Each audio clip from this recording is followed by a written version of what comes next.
হযরত আবু হুরায়রাকে ডেকে বলেন, আবু হুরায়রা তুমি দুধ গ্রহণ করো, বিসমিল্লাহ বলে সবাইকে দিতে শুরু করো। আবু হুরায়রা বলেন, ইয়া রাসূলুল্লাহ দুধ মাত্র এক পেয়ালা, মানুষ আছে আমরা ৮০ জন। সুবহানাল্লাহ। কতজন? ৮০ জন। নবী যে নবী এবং আল্লাহ যে আছে আপনি এখান থেকে বুঝে যাবেন। কতজন? ৮০ জন। দুধ কয় পেয়ালা? ধরেন ১ কেজি অথবা ২ কেজি, ৩ কেজি, ৫ কেজি ধরেন আপনি। এক পেয়ালার উপরে তো ৫ কেজি হওয়ার কথাই আসে না। তারপরেও ধরে নিলাম ৫ কেজি, কি ৮০ জনের হবে? তারপরে আগের মানুষ তারা বাপরে বাপ, সৌদির মানুষ তো এমনি বিরাট বড় দেহের অধিকারী, তারা ২ সাইডে রুটি বড় বড় তামের রুটি খেয়ে ফেলে দেয়। আমরা ২টা রুটি খেলে জান শেষ, আর তারা ৪-৫টাই বড় বড় তা খেয়ে ফেলে দেয়। বাপরে বাপ, যে খাইতে পারে রে সর্বনাশ। দেখেন না মাঝে মধ্যে বিরাট খান জানিয়ে খাসি খুশি লিয়ে বসে সাবার করে ফেলাই দেয় একবার খাইয়ে। এখনো খায়, আস্তা দুম্বা খেয়ে ফেলে দেয়, আস্তা দুম্বা খেয়ে ফেলে দেয়, আস্তা দুম্বা। বন্ধু খুব মনোযোগ দিবেন। সাহাবী হযরত আবু হুরায়রা বললেন, হুজুর মানুষ আমরা ৮০ জন। নবীজি বলেন, আবু হুরায়রা বিসমিল্লাহ বলে শুরু করো। হযরত আবু হুরায়রা বিসমিল্লাহ বলে শুরু করলেন। দিতে দিতে দিতে দিতে একেবারে পান করাইতে করাইতে ৮০ জন সাহাবীকে পান করাইলেন। আল্লাহর নবী নিজেও পান করলেন। আবু হুরায়রাকে বলেন, আবু হুরায়রা বাকি দুধ যা আছে সব তোমার। আবু হুরায়রা বললেন, বিসমিল্লাহ বলে দুধ পান শুরু করলাম, আমার পেট ভরে গেল। খাওয়ার পরে দেখি পেয়ালার মধ্যে যা ছিল তাই আছে, একটু কমেও নাই বাড়েও না। একসাথে বলেন আল্লাহু আকবার। তো ওই সাহাবীর ছিল দুধ। কি ছিল? সে দুধ দিয়ে মেহমানদারি করছে। আমার দেশে আছে খিচুড়ি, আমার দেশে কি আছে? বিরিয়ানি। কথা ঠিক কিনা? মানুষ যার অর্থ স্বাবলম্বিতা কম আছে সে খিচুড়ি করে, যার মোটামুটি স্বাবলম্বিতা আছে সে বিরিয়ানি করে। তা আমি পারি বিরিয়ানি দিয়ে তো বিরিয়ানি খাবো, আমি পারি খিচুড়ি দিয়ে তো খিচুড়ি খাবো, আমি পারি শরবত দিয়ে তো শরবত খাবো, আমি পারি জিলাপি দিয়ে তো জিলাপি দিয়ে খাবো। আপনার নাক ছিটকে শরীর পুরে কে? কি কথা কর না? আমি খারাপ বলতেছি? আমার কি নিজের আত্মপক্ষ সমর্থন করার অধিকার আছে না? তা আপনি বেদাত বলে ফেলবেন আর আমি চোখ বুঝে মেনে নিব, তা তো হয় না। আমি তো বিড়াল না যে খাবার দিলে চোখ বুঝে খেয়ে চলে যাব। আমি তো বিড়াল না। তা আপনি বলবেন বেদাত আর আমি তো মেনে নিতে পারবো না, কারণ রাসূল এটাকে উদ্বুদ্ধ করেছে। এই জন্য দোয়ার পরে মিলাদের পরে মেহমানদারি করা, মাহফিল শেষে করা, এটা আল্লাহ রাসূলের তরিকারই অংশ। কথা কর না কে? ঠিক কিনা? আপনি বেদাত বললে বলতে পারেন, ও ছাতা বেদাতের ফতোয়ার গোষ্ঠী কিলে। আমরা এগুলি দেখার সময় আমাদের না, আমরা সুন্নিরা এগুলি দেখি না, এগুলো টাইমই আমাদের কাছে নাই, এগুলির টাইমই আমাদের কাছে নাই। আজারে বাজারে ফতোয়া এগুলো দিয়ে দিয়ে মুসলমানের 12টা বাজায় ফিরছে। প্রায় মুসলমান খুব মনোযোগ দিবেন। হাজিরিন মনোযোগ দিয়ে কথাগুলি শুনে যাবেন আপনারা। আব্দুল্লাহ জুলবাজদাইন মসজিদের মধ্যে জোরে জোরে জিকির করে। কেমনে করে? জোরে বলেন কেমনে? আমাদের দেশে রাস্তা দিয়ে হাইটে গেলে জোরে জোরে কেউ যদি জিকির করে, দূর মিয়া পাগল হয়ে গেছে। ঠিক আছে না? তুমি আস্তে আস্তে কইতে পারো না, তুমি মনে মনে কইতে পারো না, জোরে জোরে কইতে হবে। আল্লাহ কি শুনে না? কে এই সাহাবী জোরে জোরে জিকির করছে, আল্লাহ কি শুনতো না? তা সাহাবী জোরে জোরে জিকির করলো কে? আপনি কি ধর্ম বেশি বোঝেন নাকি? না ধর্মে নতুন করে যোগদান করছেন কোনটা? না নবী হবার চান? ফতোয়া দিয়ে দিয়ে আমরা মুসলমানদেরকে নিবৃত্ত করে দিছি। কথা ঠিক কিনা? মুসলমান জোরে জিকির করুক আর আস্তে করুক, জিকির তো করতেছে। জিকিরটা কার? আল্লাহর। না একসাথে বলেন, জিকির কার? আল্লাহর। তো আল্লাহর জিকির আল্লাহর জমিনে জোরে হবে না তো কি হবে? কি কথা কন না কেন? জমিন কার? আল্লাহ। আসমান কার? আল্লাহ। এই জবান দিছে কে? আল্লাহ। শব্দ দিছে কে? আল্লাহ। তো আল্লাহর জিকির জোরে হবে না তো কার জিকির জোরে হবে? তা আল্লাহটাই তো জোরে হবে। কি কথা খারাপ কইছি আমি? জোরে জিকির হবে কারটা? আল্লাহ। আল্লাহটাই হবে। আপনাকে বুঝতে হবে। প্রিয় উপস্থিতি, মনোযোগ দিবেন। আব্দুল্লাহ জিল বাজাদাইন জোরে জোরে জিকির করেন মসজিদে নববীতে। নবীজি বললেন, সাহাবীরা তাকে জিকির করতে দাও, বন্ধ করায়ও না, নিবৃত্ত করায়ও না, কারণ সে অনেক কষ্টের মাধ্যমে ইসলাম পেয়েছে। দেখেন, আমার নবী নিবৃত্ত করেন নাই, বরং আমার নবীজি উৎসাহিত করেছেন। একবার জোরে বলা যাবে না মারহাবা? নবীজি নিবৃত্ত করেন নাই, বরং কি করছেন? উৎসাহিত করেছেন। তা আমাদের কাজ হলো নিবৃত্ত করে দেওয়া। কি কথা কন না কেন? বুঝেন নাই? না বুঝে ঠিক কইতেছেন। আমাদের কাজ নিবৃত্ত করে দেওয়া না, বন্ধ করা না, আমাদের কাজ হচ্ছে চালু করা। কথা কন না কেন? ঠিক কি না? আচ্ছা বলেন, মুসলমানের ঘরে কি কোরআন তেলাওয়াত হবে না? হবে। তাহলে তলবে এলেম ডাইকে নিয়ে বাড়িতে কোরআন খতম দিলে অপরাধ কি? বলেন। জমিন কার? আল্লাহ। আসমান কার? আল্লাহ। কোরআন কার?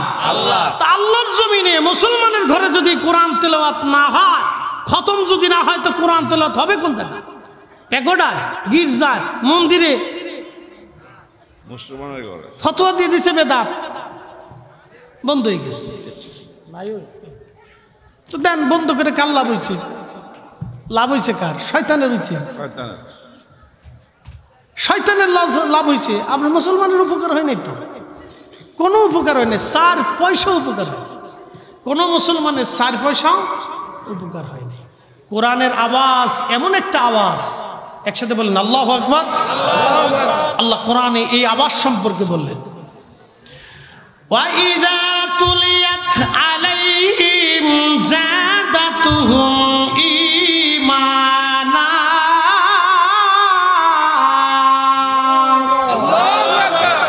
যারা মুমিন তারা কোরআনের আওয়াজ শোনার সাথে সাথে ঈমান বাড়ে। একসাথে বলবেন আল্লাহু আকবার। কোরআনের তেলাওয়াত শোনার সাথে সাথে মুমিনদের কি বাড়ে? যারা বলেন কি বাড়ে? যারা বলেন কি বাড়ে? ঈমানের জৌলুস, স্পিড, ঈমানের ধাক্কা মুমিনদের কালবে বেড়ে যায়। এই জন্য মুসলমানের ঘরে ঘরে কোরআন তেলাওয়াত হওয়া উচিত। আজেরে বাজেরে ফতোয়া খায়। প্রিয় বন্ধু, খুব মনোযোগ দিবেন। আমি অনেক কথাই ওয়াজের ফাঁকে ফাঁকে মাসলা মাসাইল নিয়ে বলে ফেলে দিলাম। আব্দুল্লাহ জুল বাজাদাইনের কথায় চলে যাই। সাহাবী রাসূল বহুদিন খেয়ে না খেয়ে রাসূলের দরবারে কাটাইলেন। আল্লাহর নবীর জীবনের শেষ যুদ্ধ। এই যুদ্ধের পরে আর কোনোদিন কোনো জিহাদে নবী অংশগ্রহণ করেন নাই। শুনলেন পার্সিয়ান বাহিনী, রোমান বাহিনী লক্ষ লক্ষ সৈন্য নিয়ে মদিনার দিকে ধেয়ে আসতেছে। আল্লাহর নবী জান ডাক দিলেন, সাহাবীরা রে, তোমরা ইসলাম ও মুসলমান বাঁচানোর জন্য কে কে আসো? তোমরা লড়াইয়ের জন্য প্রস্তুত হয়ে যাও। আমার দিকে তাকান।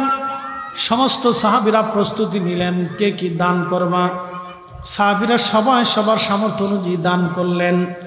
আবু বকর তার সমস্ত মাল দান করে দিলেন। ঘরের মধ্যে তিনি কিছুই রাখেন নাই যুদ্ধে। নবী বলেন, আবু বকর কি আনছো? বলে, হুজুর ঘরের মধ্যে যা ছিল সব নিয়ে আসছি। তুমি ঘরের মধ্যে কি রেখে আসছো আবু বকর? বলে, আল্লাহ এবং তার নবীকে ঘরের মধ্যে রেখে আসছি, এছাড়া আর আমি কিছুই রাখি নাই। জোরে বলা যাবে কি মারহাবা? নবী বললেন, আবু বকরের সবার শ্রেষ্ঠ দান আব্দুল্লাহ জুল বাজাদাইনকে নবী বললেন, কি আনছো? বলি, ইয়া রাসূলুল্লাহ, আমার তো কিছুই নাই। আমার যা ছিল সবই তো আমার 2 চাদর, কোনো অবস্থায় আমার নাই। হুজুর, আমি আপনার জন্য একটা দোয়ার জন্য আপনার কদমে দাঁড়াইছি। আমি আহলে সুফার সাহাবী, দিনহীন, বাড়ি নাই, ঘর নাই, সংসার নাই, জীবন নাই, মাও নাই, বাবাও নাই। মা থাকতেও আজ আমার নাই, ঘর বাড়ি থাকতেও আজ আমার কিছুই নাই। ইয়া রাসূলুল্লাহ, নবীজি, আমার জীবনের একটা সম্পদ আছে, শুধু আমার জীবনটা ছাড়া আর কিছুই নাই। হুজুর, আপনার কাছে দোয়ার জন্য আসছি। আপনি বলে দেন, ইয়া রাসূলুল্লাহ, দোয়া করে দেন তাবুকের যুদ্ধের ময়দান থেকে যেন আমি ফিরে না আসি, আমি যেন এই জিহাদের ময়দানে শহীদ হয়ে যাই। আমি শহীদ হলে এই জীবনটা আল্লাহর জন্য আমি কুরবানি করে আসি ইয়া রাসূলুল্লাহ। নবীজি দোয়া করলেন, আল্লাহ আমার আব্দুল্লাহকে তাবুকের যুদ্ধের ময়দানে শহীদ হিসেবে কবুল করে নেন। আব্দুল্লাহ জুলবাজুদ্দিন খুশি হয়ে গেলেন। তাবুকের যুদ্ধের ময়দানে নবীজি উপস্থিত হলেন। 30,000 সাহাবী নিয়ে যখন নবী উপস্থিত হলেন, ভয় পেয়ে কাফেররা চলে গেল, আর আসলো না। 1 মাস পর্যন্ত নবীজি তাবুকের যুদ্ধের ময়দানে অবস্থান করলেন। কাফেররা যখন আসলোই না, নবীজি রওনা করলেন, মদিনার দিকে রওনা করবেন। খবর আসলো, হুজুর আব্দুল্লাহ জুলবাজদাইন অসুস্থ হয়ে গেছে। নবীজি বললেন, সেবা করো, তার সময় ঘনিয়ে গেছে। পরের দিন এসে বলল, হুজুর আব্দুল্লাহ জুলবাজদাইন তিনি ইন্তেকাল করেছেন। আল্লাহর নবী বললেন, আল্লাহর পথে এসে কেউ যদি ইন্তেকাল করে, জিহাদের জন্য কেউ এসে যদি ইন্তেকাল করে, তাহলেও সে শহীদ। আমার আব্দুল্লাহকে আল্লাহ শহীদ হিসেবে কবুল করে নিয়েছে। তোমরা কবর খনন করো, আমার আব্দুল্লাহকে দাফন কাফনের ব্যবস্থা করো। তাবুকের ময়দানে একজন সাহাবীর কবর, এই সাহাবী আব্দুল্লাহ জুলবাজদাইন কবর খনন করা হলো। কবর খনন করার পরে নবীজি তার জানাজা পড়িয়ে দাফন করার জন্য নিয়ে যাচ্ছে। কবরের পাশে দাঁড়ায় নবীজি বলেন, সাহাবীরা রে, তোমরা আমার আব্দুল্লাহকে কবরে নামাইও না। আমি রাসূল আমার আব্দুল্লাহকে কবরের মধ্যে নামাইতে চাই। আমি রাসূল আমার আব্দুল্লাহকে কবরের মধ্যে নামাবো রে। সাহাবীরা, তোমরা কেউ আমার আব্দুল্লাহরে কবরে নামায়ও না। এই কথা বলে নবীজি কবরের মধ্যে নেমে গেলেন। উম্মতকে কবরে নবী নিজে নামাইতেছে। এর চাইতে উম্মতের জীবনে আর কি সৌভাগ্য হতে পারে? পাশে দাঁড়ানো ছিলেন আব্দুল্লাহ ইবনে মাসউদ, এই উম্মতের সবচেয়ে বড় মুফতি, যিনি সাহাবীদের মধ্যে সবচেয়ে বড় মুফতি। পৃথিবীতে কোনো মা ওনার মতো এত বড় মুফতির জন্ম দিতে পারবে না। উনি কবরের পাশে দাঁড়ায় আল্লাহর দরবারে হাত তুলে কাঁদে আর বলে, ইয়া রাব্বি, এই আব্দুল্লাহর জায়গায় আমি আব্দুল্লাহ যদি হইতাম, আমার জীবন বড় ধন্য হয়ে যাইত। কারণ রাসূল আমাকে কবরের মধ্যে রাখত, নবীজি আমারে কবরের মধ্যে রাখত। এ সবজ গম্বদ ওয়ালে मंजूर दुआ करना, जब वक्त न जा आए आका दीदार अता करना, दीदार अता करना।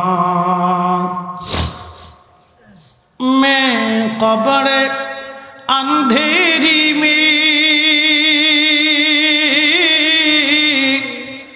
घबराऊंगा जब तन्हा में, कब्र अंधेरी में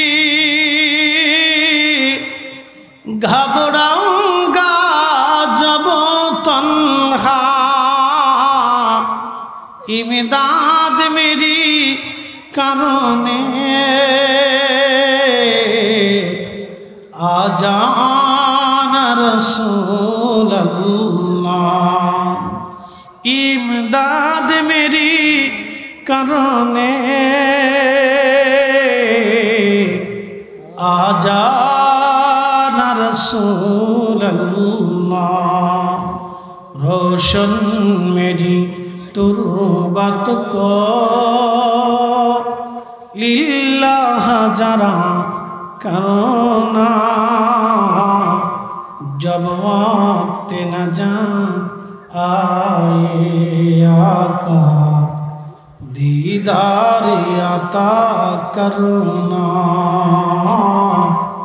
दीदार अता करना। अल्लाहुम्मा सल्ली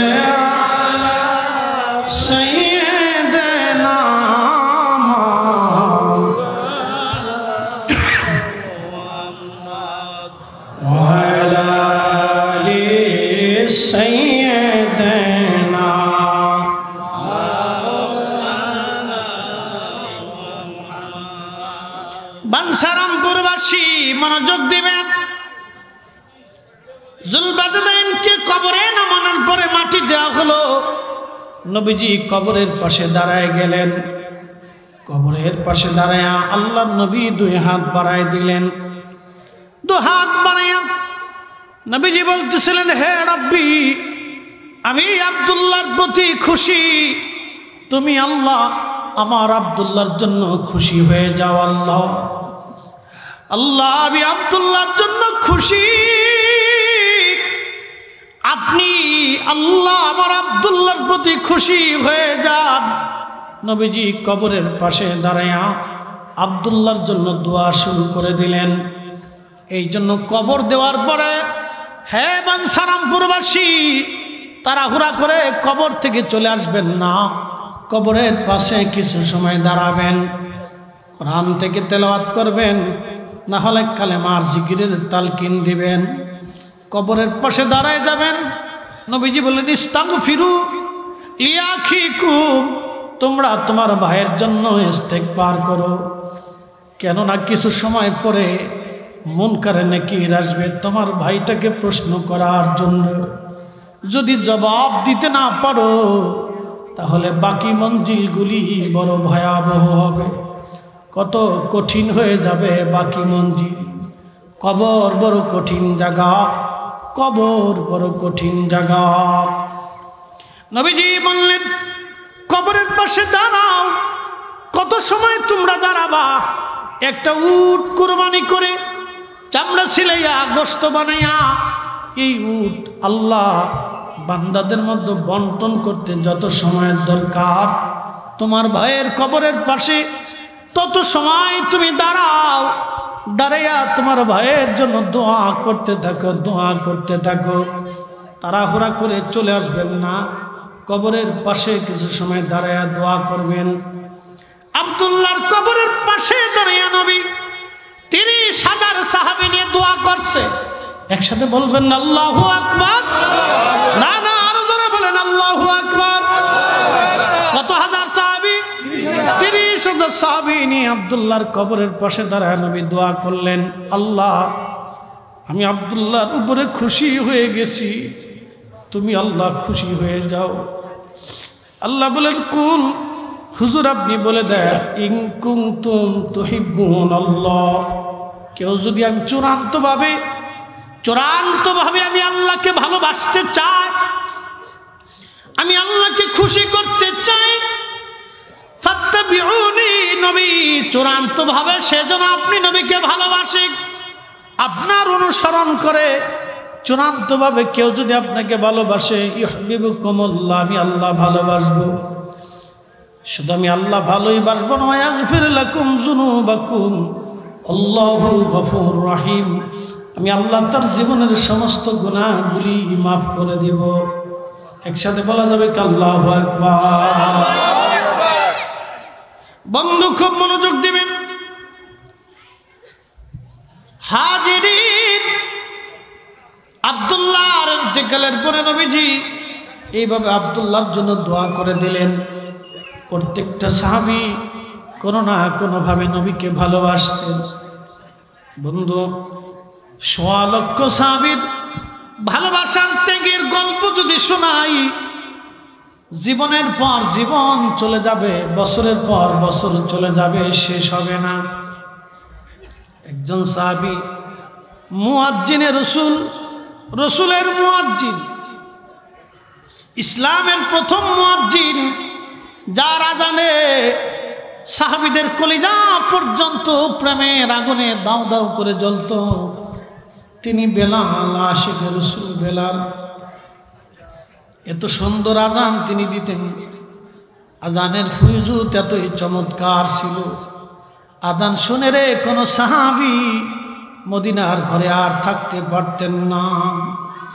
এখনো যদি মদিনাতে যান, দেখবেন মসজিদে নববীর ভিতরে রিয়াজুল জান্নার ডান পাশে একটু পিছনের দিকে একটা ছাদের মতো আছে, ওই জায়গা দাঁড়ায় বেলাল আজান দিতেন। ওই জায়গাটা এখনো ওইভাবেই তৈরি করে রাখা হয়েছে। 1400 বছর ধরে ওইখানে দাঁড়ায়া মদিনার মুয়াজ্জিনরা আজান দেয়। এখন ওইখানে দাঁড়িয়ে আজান হয়, একসাথে বলবেন আল্লাহু আকবার। ওইখানে দাঁড়িয়ে এখনো আজান হয়। ওটা ছিল বনু নাজ্জার গোত্রের এক মহিলা সাহাবীর ছাদ। ওই ছাদের উপরে দাঁড়ায় বেলাল আজান দিতেন। আজান এতই চমৎকার ছিল বেলালের, আজানের ফুয়ুজুদ এতই কঠিন ছিল, কোনো সাহাবী ঘরের মধ্যে থাকতে পারতেন না। সব সাহাবী ঘর থেকে বের হয়ে আসতেন। আজও সেই কোরআন আছে আগের মতোই, আবু বকরের মতো পাঠক নেই। আজও সেই মুসলিম আছে আগের মতোই, ওমর উসমান আলী নেই। আজও সেই আজানের রসম আছে আগের মতোই, আজানের রসম আছে আগের মতোই, বেলালের মতো আজান নেই। ঠিক কিনা? আজানের রসম আছে আগের মতোই, আজানের রসম আছে আগের মতোই, বেলালের মতো মুয়াজ্জিন নেই আজও সেই। আজান দিতে দিতে, আজান দেওয়ার পরেই তিনি নবী আসতেন, নবীজিকে দেখতে পারতেন। ইসলামে একজন মানুষ আর একজন মানুষকে ভালোবাসে চার কারণে। একটা নাম হলো জামালিয়াত, আর একটা নাম কামালিয়াত, আর একটা নাম কারাবাত, আর একটার নাম মেহসান। চারটে জিনিস আমার নবীর মধ্যে ছিল। এক নম্বর জামালিয়াত সৌন্দর্য, দুই নম্বর কামালিয়াত নবীজির মুজিজা, তিন নম্বর ছিল কারাবাত। আল্লাহর নবী সবাইকে কাছে টেনে নিতেন, সবার সাথেই কথা বলতেন, সবার দুঃখগুলি নবী শুনতেন, এমনকি পশু পাখিদের ব্যথাও নবী শুনতেন। তিন নম্বর ছিল হেসান, চতুর্থ নম্বরে হেসান মানে দয়া। নবীজি দয়া করতেন। এই দয়ার কারণে আল্লাহ বলেন, হাবিব ওয়ামা আরসালনাকা ইল্লা রাহমাতাল লিল আলামিন। तमाम বিশ্ববাসীর জন্য, तमाम কুল কায়নাতের জন্য, तमाम সৃষ্টির জন্য আমি রব আপনাকে রহমত হিসেবে পাঠাইলাম। একবার জোরে বলা যাবে কি ইয়া রাসূলুল্লাহ। মাতা পিতা যাহাদের অন্ধকার কবরে দেখি নবীজি মায়াবী নজরে। ঠিক না? মাতা পিতা যাহাদের অন্ধকার কবরে দেখি নবীজি মায়াবী নজরে। তরায়া দইও হাসর মাঝারে ইয়া রাসূলুল্লাহ ইয়া হাবিবাল্লাহ ইয়া রাসূলুল্লাহ ইয়া হাবিবাল্লাহ। বন্ধু আমার, বাঞ্ছারামপুরবাসী হযরত বেলালের আজানের ফুয়ুজুদ এতই চমৎকার ছিল। আল্লাহর নবী বলেন, উম্মত রে, মেহশরের মাঠে যত মুয়াজ্জিন দাঁড়াবে সবাই হযরত বেলালের পিছনে দাঁড়াবে। আজানের ফুয়ুজুদ এতই চমৎকার, শুধু দুনিয়াতে না, বেলালের আজান আসে, বেলালের আজান হাসরের ময়দানে আল্লাহ বেলালকে দিয়ে আজান দেওয়াবে। জান্নাতের ভিতরে বেলালের আজান শোনা হবে। একসাথে বলা যাবে আল্লাহু আকবার। আল্লাহ নবীর ইন্তেকালের সময় গনিয়ে গেল। প্রিয় নবী দুনিয়াতে নাই। বুঝতেই তো পারতেছেন, সাহাবীরা পাগল পারা হয়ে গেল। নবী নাই। মদিনাতে এমন অবস্থা হলো যেন মদিনার ভিতরে কোনো মানুষ আর জীবিত নাই। মদিনায় 3 দিন পর্যন্ত রান্না বান্না বন্ধ হয়ে গেল। মদিনার কারো ঘরে 3 দিন পর্যন্ত চুলায় আগুন জ্বলে নাই। বাচ্চারা কাঁদে, কিশোররা কাঁদে, যুবকরা কাঁদে। নবী নাই, নবী নাই রে, নবী নাই। হযরত ওমর সহ্য করতে না পারে কোমরের তলোয়ার টেনে বললেন, এ সাহাবীরা, যদি বলো রাসূল নাই, এই কথা যদি তোমরা বলো, তাহলে তোমাদের দেহ থেকে মাথা আলাদা করে ফেলবো। কেউ বলবা না রাসূল মরে গেছে, আমার রাসূল মরতে পারে না। বেলাল হযরত ওমরের মতো সাহাবী, শক্ত সাহাবী, দুর্বল হয়ে গেলেন, তিনি রাসূল নাই। শুধু আবু বকর মুরব্বী হিসেবে তিনি শক্ত ছিলেন, বেলালকে, আবু ওমরকে তিনি নিবৃত করলেন। হযরত বেলাল মুমূর্ষু হয়ে গেলেন, পাগল পাড়া হয়ে গেলেন। রাসূল নাই, আমি আর কারে আজান শোনাবো? রাসূল নাই, আমি কার জন্য আজান দেব? নবী নাই রে, কে আজান দিলে আর আবার নামাজে আজান শুনে নামাজ পড়াইতে আসবে? এতদিন আজান দিছি, নবীর মসজিদের মুয়াজ্জিন আমি। আজানের পরে রাসূল আসতেন নামাজ পড়ার জন্য, সাহাবীরা মসজিদ ভরে যাইত, নবী নাই, আমি কাকে আজান শোনাবো? আর বেলাল বললেন, না, আর আজান আমি দিতে পারবো না। রাসূল নাই, রাসূল নাই, আমি কারে আজান শোনাবো? নবী নাই, কে আমার আজান শুনে আজান নামাজ আসবে? কাসওয়া উট, যেই উটটা নবীকে বহন করে নিয়ে আসছিল, আমার নবী থেকে পিঠে করে নবীজি কে বহন করে উট পৃথিবীর বিভিন্ন অঞ্চলে নবীকে নিয়ে যাইত। উটের নাম কাসওয়া। নবীর ইন্তেকালের পরে কাসওয়া এমনভাবে কান্না শুরু করলো, আপনারা দেখবেন উট যখন কান্না করে তখন মানুষের মতো সে কান্না করে, চিৎকার মেরে মেরে। উট একাধারে পর্যন্ত 3 দিন কেঁদেছে রে, কেউ তারে খামার খাওয়াইতে পারে নাই, এক ফোঁটা পানিও 3 দিন উট মুখে দেয় নাই, সামান্য পরিমাণ খাবারও উট গ্রহণ করে নাই। নবী নাই, উট পর্যন্ত বিরহ বেদনায় পাগল পাড়া হয়ে গেছে। আমি জানি প্রেমে পাগল সে তো মদিনা, প্রেমানলে পুড়ে মরি, প্রেমানলে পুড়ে মরি, ওহে রব্বানা। আমি জানি প্রেমে পাগল সে তো মদিনা, আমি জানি প্রেমে পাগল সে তো মদিনা।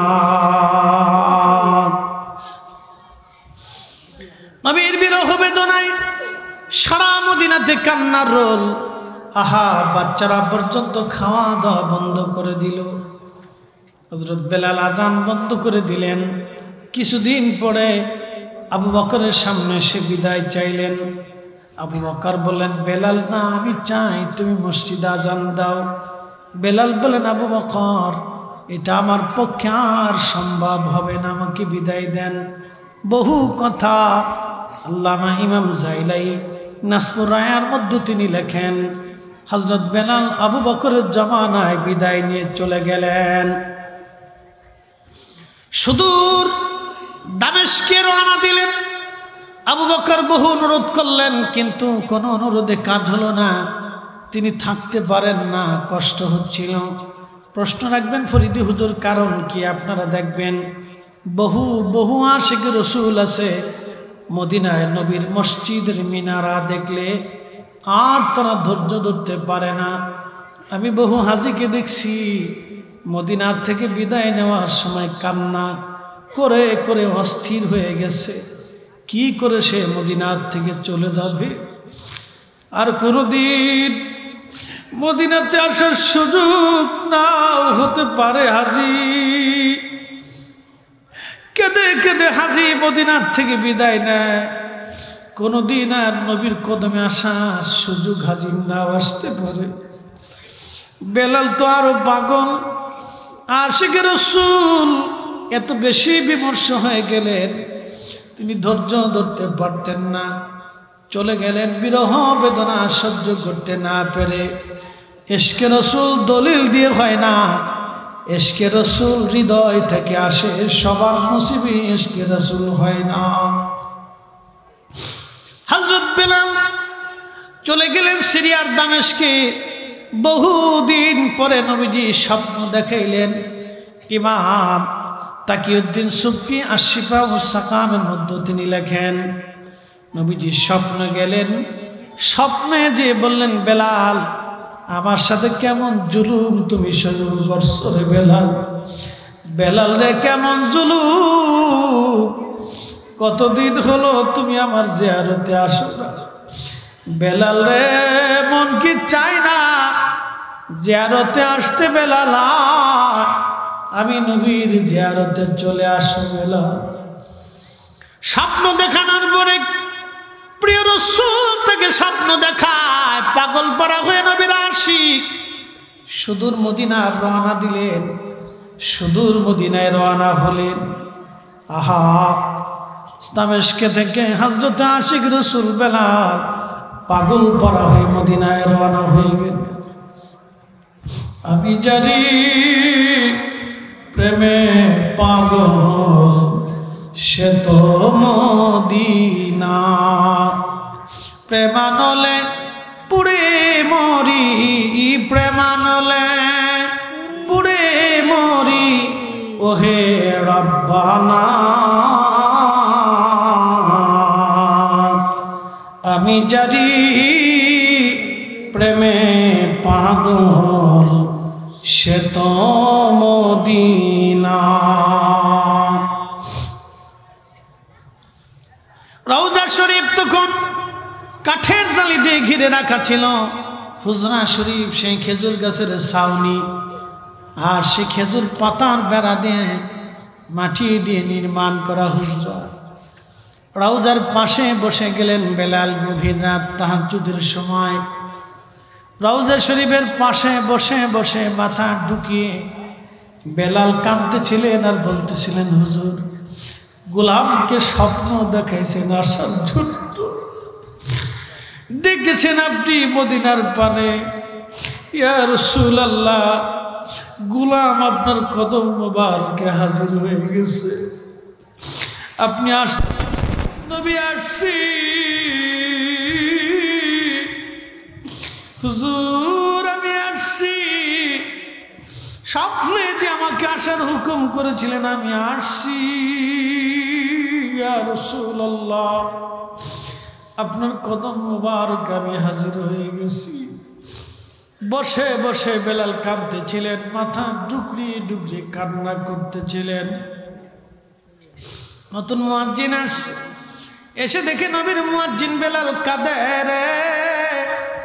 সারা মদিনায় ডাক দিলেন, শুনছো মদিনাবাসী, নবীর মুয়াজ্জিন বেলাল ফিরে আসছে। কথা শুনিয়া সব মদিনাবাসী দৌড়াইয়া মসজিদে নববীর মধ্যে রওজা শরীফের পাশে ভিড় করলেন। সবার একই অনুরোধ, বেলাল কতদিন তুমি আজান দেও না, একটা বার তুমি আজান দাও বেলাল। বেলাল বলেন, সাহাবীরা রে আমি পণ করেছি আর আজান দেব না, নিয়ত করেছি। আমি কারে আজান শোনাবো বলো? আজান দিলেই তো রাসূল নামাজে আসতে, আমি আর আজান দিতে পারবো না, তোমরা অনুরোধ করো না। সাহাবীরা বলল, হাসান হুসেনকে ডেকে নিয়ে আসো। মসজিদ নবীর 7 নম্বর গেট বাবু সালাম দিয়ে আগাইয়া যদি যান একটা বাড়ি আপনি পাবেন, মসজিদ পাবেন, মসজিদ আলী। যদিও এটা মসজিদ কখনোই ছিল না, এটা হযরত আলী ফাতেমার বাড়ি ছিল। হাসান আর হুসেনকে ডেকে নিয়ে চলে আসা হলো। দুইজন দেখতে নবীর চেহারার মতো ছিল। ইমাম হাসান পুরা চেহারাটাই নানার চেহারা পেয়েছিলেন।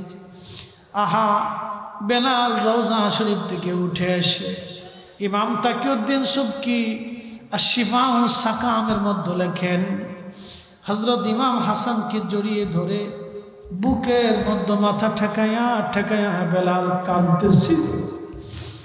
আবার ইমাম হুসাইনের বুকের মধ্যে মাথা ঠেকাইয়া বেলাল কান্দে রে। বেলাল কান্না করতেছিল। ইমাম হাসান ডাক দে বলেন, নানার মুয়াজ্জিন,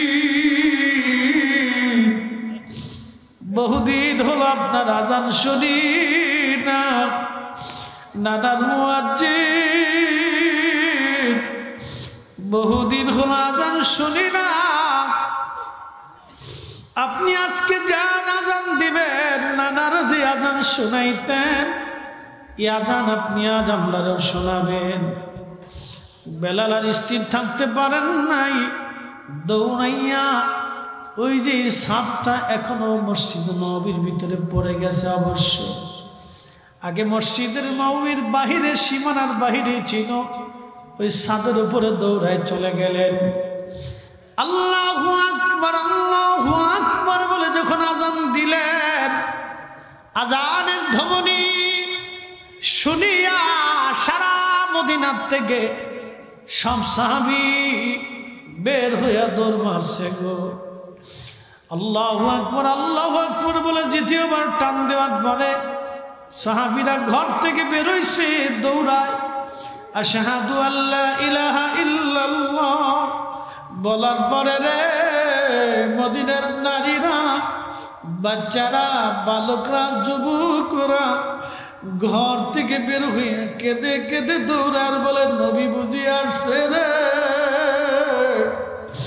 ইমাম সুবকি শিফা ও সাকামের মধ্যে বলেন, সারা মদিনার ভিতরে রব পড়ে গেল, নবী বুঝি ফিরে আসছে, নবী বুঝি ফিরে আসছে।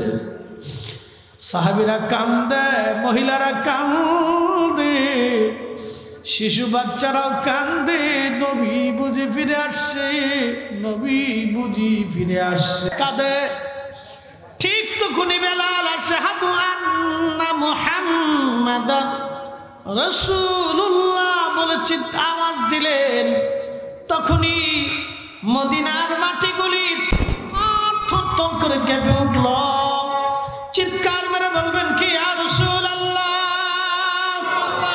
পৃথিবীতে কারো আজানে কখনো মাটি কাঁপে নাই, কখনো কিয়ামত পর্যন্ত কারো আজানে জমিন আর কাঁপবে না। একটা দিন বেলালের আজানে মাটি পর্যন্ত থরথর থরথর করে কেঁপে উঠল।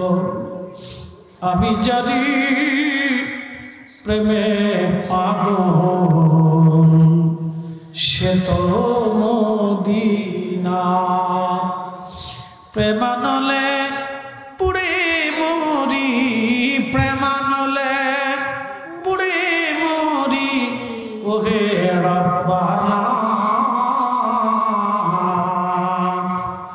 আমি জানি প্রেমে পাগল সে তো মদিনা। বুঝতে পারতেছেন মদিনার মাটি কাঁপে। একসাথে বলা যাবে কি আল্লাহু আকবার? না না না, আরো জোরে বলেন আল্লাহু আকবার। ইশকে রাসূলের তাড়না এত কঠিন, মদিনার মাটি পর্যন্ত থরথর থরথর করে কেঁপে উঠল। বেলালের আজানে পৃথিবীতে ভূমিকম্প হলো, সমগ্র মাটি পর্যন্ত কেঁপে উঠল। বুঝতেই পারতেছেন বেলালের আজানের প্রেম আকর্ষণ কত বিরাট ছিল, কত কঠিন ছিল। মদিনার মাটি কেঁপে ওঠার পরে হযরত বেলাল অজ্ঞান হয়ে পড়ে গেলেন। আর তিনি আজান দিতে পারেন নাই। আজান শেষ হয়ে গেল। হুঁশ ফিরে আসার পরে বিদায় নেওয়ার সময় রওজা শরীফে বসে কাঁদলেন। নবীজি, আমি আসছিলাম, আপনি হুকুম দিয়েছিলেন গোলাম আপনার কদম মোবারকে হাজির। ইয়া রাসূলুল্লাহ, আজান দিছি আপনি আর আসেন নাই। বেলাল কোনদিন আর আজান মসজিদে নববীতে আর কোনদিন আজান দেন নাই। বিরহ বেদনা নিয়ে আশিকে রাসূল চলে গেল মদিনাতুল মুনওয়ারা থেকে, জীবনের তরে বিদায় নিয়ে চলে গেলেন। সিরিয়ার পানে আর কোনোদিন ফিরে আসেন নাই। ওই বিরহ বেদনা বুকের মধ্যে নিয়ে চলে গেলেন। আর কোনোদিন তিনি মদিনাতে ফিরে আসেন নাই।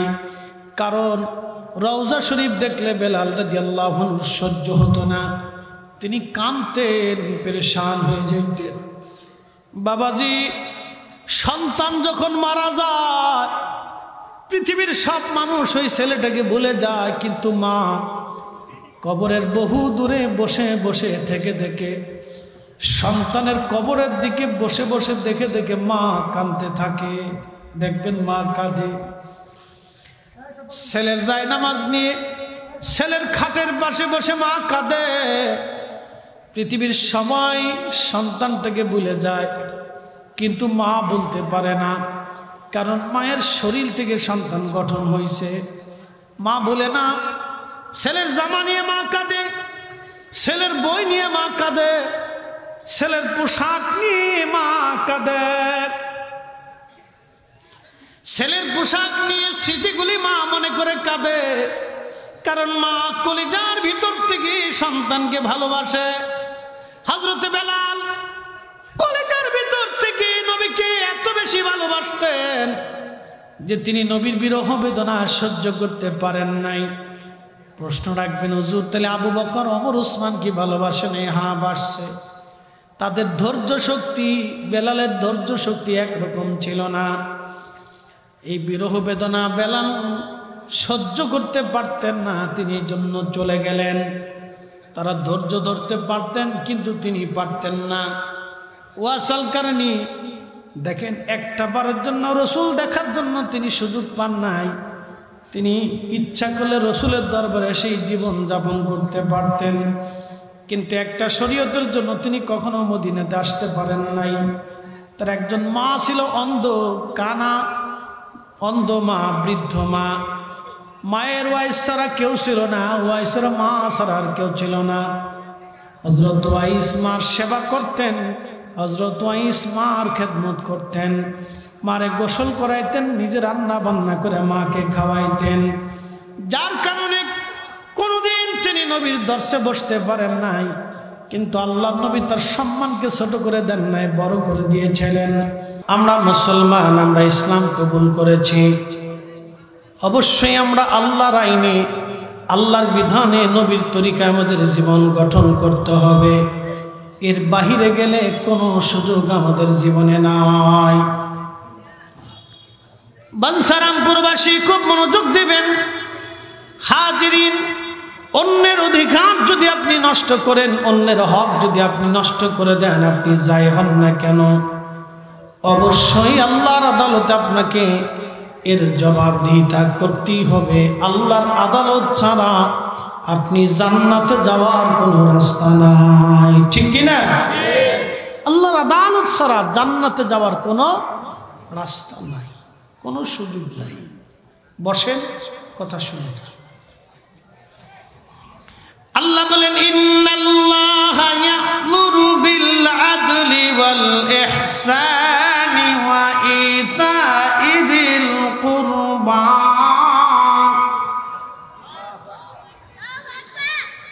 ওয়া ইয়ানহা আনিল ফাহশাই ওয়াল মুনকার ওয়াল বাগই ইয়া'iদুকুম লা'আল্লাকুম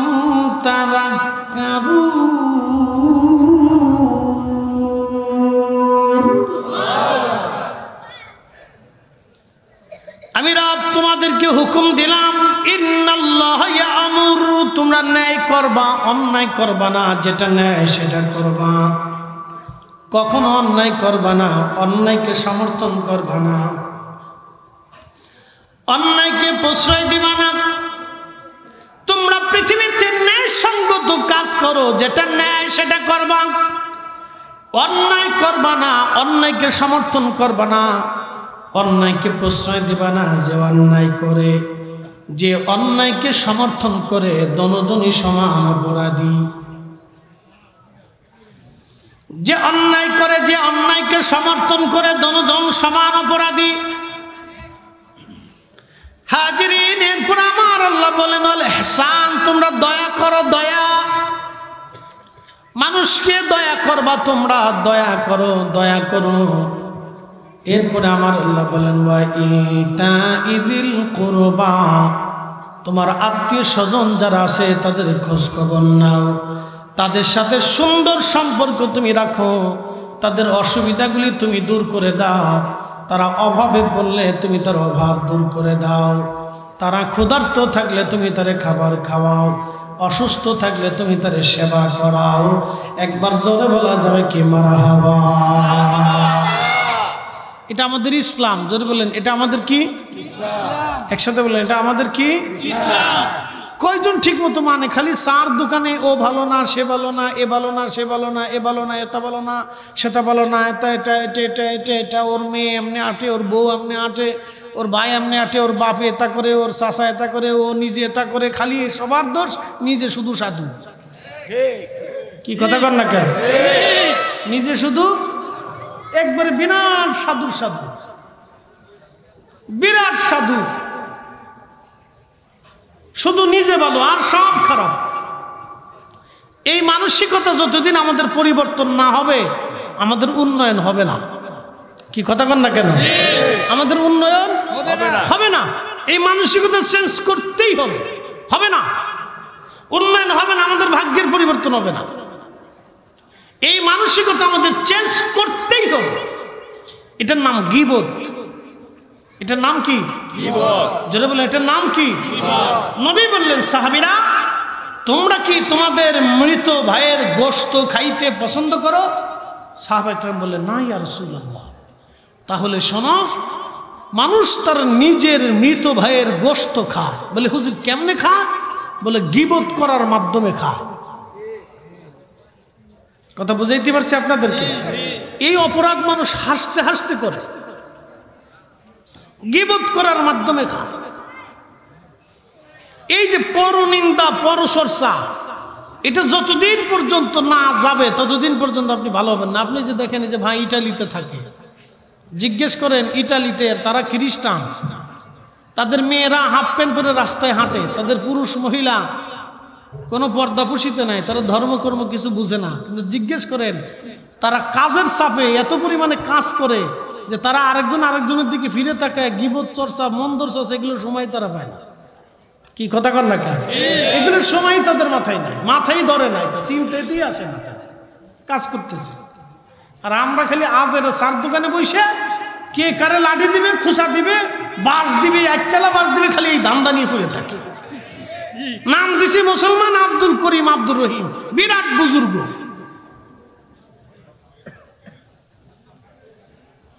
আচ্ছা যাক, আপনারটা কয়ে ফেলছি না।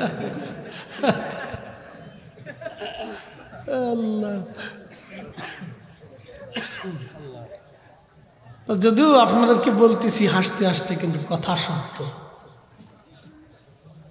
আল্লাহু আকবার, আপনাদেরকে বুঝে যেতে হবে।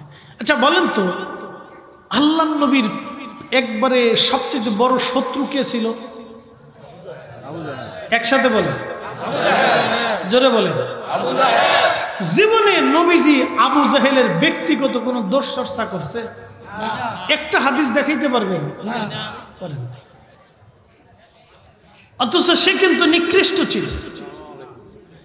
কি ছিল? নিকৃষ্ট ছিল।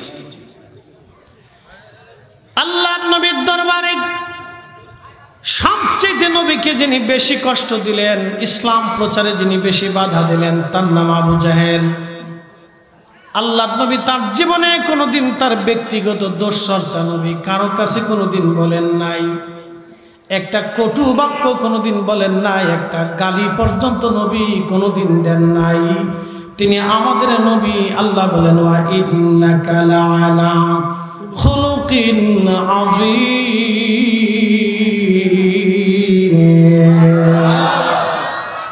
আমার নবী মহান চরিত্রের অধিকারী, মহান চরিত্রের আধার, মহান চরিত্রের অধিকারী। জীবনে কোনোদিন কোনো কাফেরকে নবী গালি দেন নাই, মন্দ চর্চা করেন নাই, গীবত করেন নাই, কষ্ট দেন নাই, গালি দেন নাই, তার রাস্তা বন্ধ করেন নাই, খাবার বন্ধ করে দেন নাই, তার বাড়ি ঘর পর্যন্ত নবী কোনোদিন ভাঙ্গেন নাই, তার মাল সামানা লুট করেন নাই, তার সম্পদ কেড়ে নিয়ে আসেন নাই। রাসূলের চরিত্র এরকম ছিল না। নবী নিজে যুদ্ধ করতেন, যুদ্ধের ফলাফল বিজয় হলে আল্লাহর নবী সাহাবা ইকরামকে যুদ্ধ করার আগে নবীজি বাণী শোনাইতেন। আল্লাহর নবী বলতেন, সাহাবীরা তোমরা আল্লাহর পথে জিহাদের জন্য যাচ্ছ, যদি রব্বুল আলামিন তোমাদেরকে বিজয় দান করেন, কোনো মহিলার গায়ে হাত দিবা না, কোনো বাচ্চাকে কষ্ট দিবা না, কোনো বৃদ্ধের গায়ে হাত দিবা না, কোনো নিরাপরাধ মানুষকে হত্যা করবা না, সৈন্যবাহিনীর সদস্য ছাড়া কাউকে তোমরা আঘাত করবা না, কারো জমি নষ্ট করবা না, ফসল কাটবা না, গাছ কাটবা না। আল্লাহর নবী বলতেন, বৃক্ষ নষ্ট করবা না, কোনো ফসল নষ্ট করবা না, কোনো গাছ কাটবা না, বাড়ি ঘর পুড়িয়ে দিবা না, কারো বাড়ি ঘর থেকে সম্পদ তোমরা আহরণ করবা না, কোনো গরু বাছুর হাঁস উট দুম্বা ভেড়া ছাগল পশু প্রাণী তোমরা হত্যা করবা না। একবারে জোরে বলা যাবে আল্লাহু আকবার, নারা জোরে বলেন আল্লাহু আকবার। আর আমরা মুসলমান কাজে ডাঙ্গা লাগলে এই পাড়ার ওই পাড়া, এই গ্রাম আর ওই গ্রাম, একবারে বাড়ি সামানো মাল সামানা গরু বাছুর শুদ্ধ নিয়ে আসে, এটা মুসলমান দাবি করে না। তুমি গরু নিয়ে আসছো, ওই গরু খাও নাই, তুমি শুয়োরের গোশত খাইছো। এই কি কথা কর না, যেটা কোরআনে হালাল সেটা হালাল, যেটা হারাম সেটা হারাম। তুমি ওই ছাগল আনো নাই, তুমি শুয়োর ধরে নিয়েছো। তুমি ওই ছাগল খাও নাই, তুমি শুয়োরের গোশত খাইছো।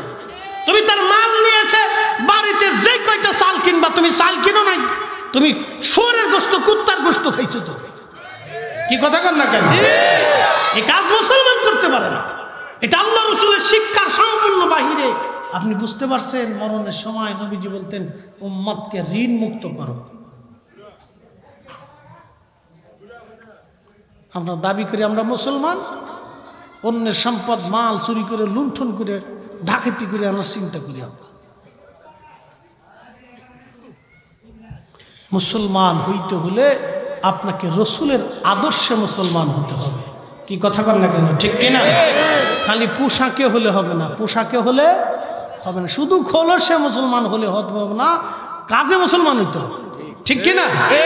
শুধু খোলসে ফরিদ সাহেবের মতো সুন্দর ফাঁকি বেঁধে রাস্তায় আসবেন, এটা দিয়ে মুসলমান না, কাজে মুসলমান হইতে হবে। কিসে মুসলমান? কাজে। জোরে বলেন কিসে? কাজে কাজে কাজে কাজে কাজে মুসলমান হতে হবে। আহা, রসুলের একজন সাহাবী আব্দুল্লাহ জিল বাজাদাইন রাদিয়াল্লাহু আনহু, তিনি যুবক ছিলেন, ইসলাম কবুল করলেন। তো বাড়ি চলে যাওয়ার পরে চাচা জিজ্ঞেস করলো, আব্দুল্লাহ কোথায় গিয়েছিলেন? বলে, চাচা যে কালেমা পরে মুসলমান হয়ে গেছি। বলিস কি? আমরা ইয়াহুদি, তুই মুসলিম হয়ে গেছিস, তোকে আর বাড়িতে জায়গা দেওয়া যাবে না, দূর হয়ে যা। তবে শুনে রাখ, আমাদের কোন সম্পদ থেকে এক কড়ি, এক আনা তোকে দেওয়া যাবে না। আব্দুল্লাহ বললেন, চাচা আমার সমস্ত সম্পদ থেকে আপনি আমাকে বঞ্চিত করেন, কিন্তু কালেমা ছাড়ব না। জোরে জোরে জোরে জোরে জোরে, কি ছাড়ব না? কালেমা ছাড়ব না।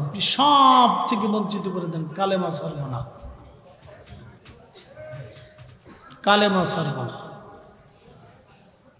প্রিয় নবীজি বললেন, সাহাবী বললেন, সাহাবীর চাচা বলতেছে, তাহলে শুনে যাও, তোমাকে সমস্ত সম্পদ থেকে তোমাকে জুদা করে দিলাম, তবে তোমার গায়ে যে জুব্বা আছে, আরবরা আগে থেকে জুব্বা পরে। এই জুব্বা আদম আলাইহিস সালাম প্রথম তিনি পোশাক তৈরি করছিলেন।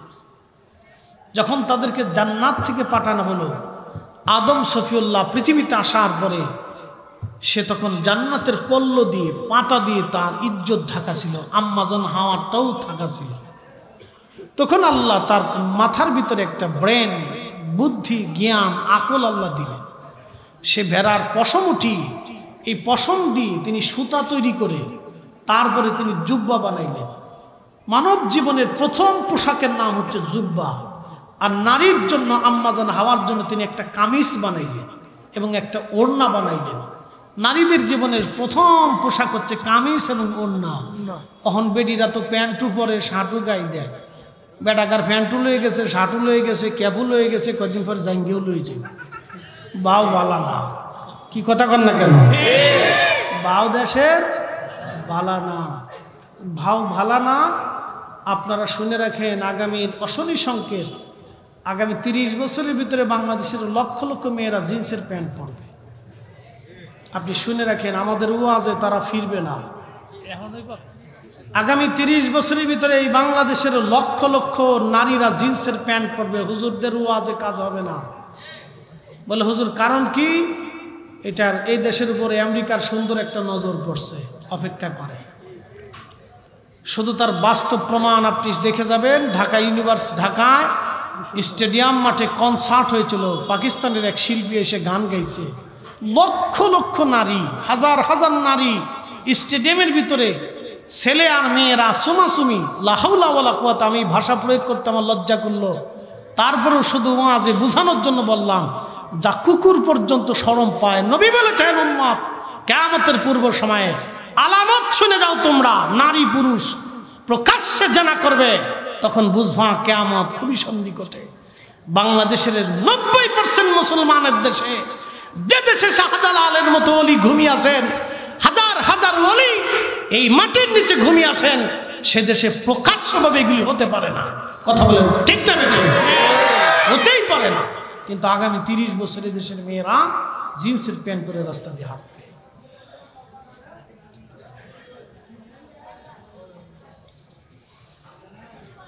বুঝবেন তখন আমাদের ওয়াজ আর কাজ হবে না। কেউ যে হুজুররা সেই পুরাতন দিনে পড়ে রয়েছে, এরা তারা বুঝে সুঝে না। আমাদেরকে বললো তারা বুঝে না। ওয়াজ শুনবে কিন্তু হেদায়েত হবে না, নসিহত শুনবে কিন্তু কাল পর্যন্ত ওয়াজ যাবে না। যুবকরাও দিন দিন শুধু হাফ প্যান্ট পরতে থাকবে। মেয়েরা জিন্সের প্যান্ট ধরবে আর যুবকরা হাফ প্যান্ট ধরবে। যত দিন যাবে তত হাফ প্যান্ট পরতে থাকবে। আপনি দেখবেন, আমার কথা মিলিয়ে দেখবেন। আমি হয়তো আগামী 30 বছর পৃথিবীতে থাকবো না, কিন্তু আমার কথা যুবক ছোট যারা আছো তোমরা শুনে রাখো, মনে রাখবে আগামীর দিনগুলিতে, বেশি দিন 30 বছর তো বিরাট লম্বা টাইম বলে ফেলছি, আর অর্ধেক টাইমের ভিতরে আমাদের লক্ষ লক্ষ যুবকরা হাফ প্যান্ট পরে রাস্তায় হাঁটবে। হাফ প্যান্ট পরে রাস্তা দিয়ে হাঁটবে, প্রকাশ্যভাবে, লজ্জা শরম করবে না তাদের। মেয়েরা জিন্সের প্যান্ট পরে রাস্তা দিয়ে হাঁটবে, তাদের কোনো লজ্জা শরমই করবে না। এই যে মুরব্বী শ্রেণী কবরে চলে যাওয়ার পরেই এর ব্যত্যয় ঘটবে। এই যে মুরব্বীরা রয়েছে, এরা কবরে চলে যাওয়ার পরেই ঘটনা ঘটবে। এদের জমানা শেষ হওয়ার পরেই ঘটনা ঘটবে।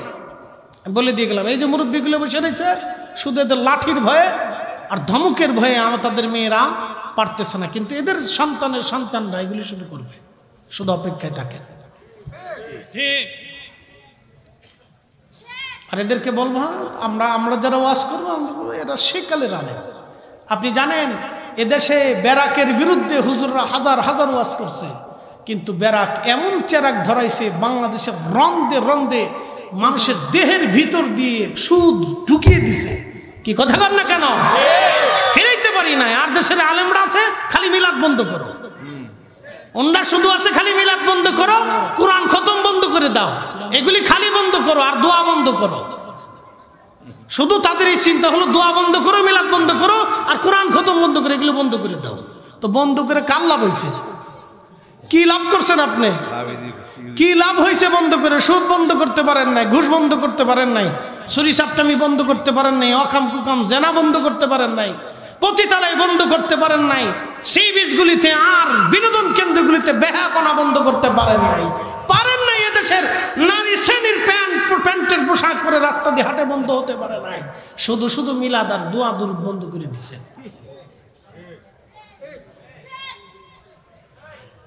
শুধু এটাই পারছি আমরা, আর কিচ্ছু পারিনি।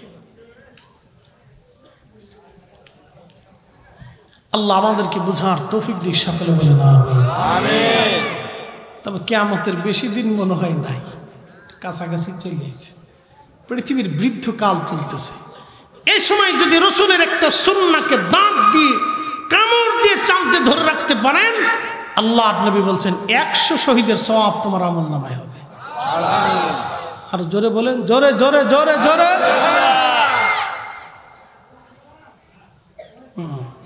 100 শহীদের সওয়াব আপনার আমলনামায় হবে যদি দাঁত দিয়ে কামড় দিয়ে নবীর একটা সুন্নাহকে চেপে ধরে রাখতে পারেন, আমল করতে পারেন।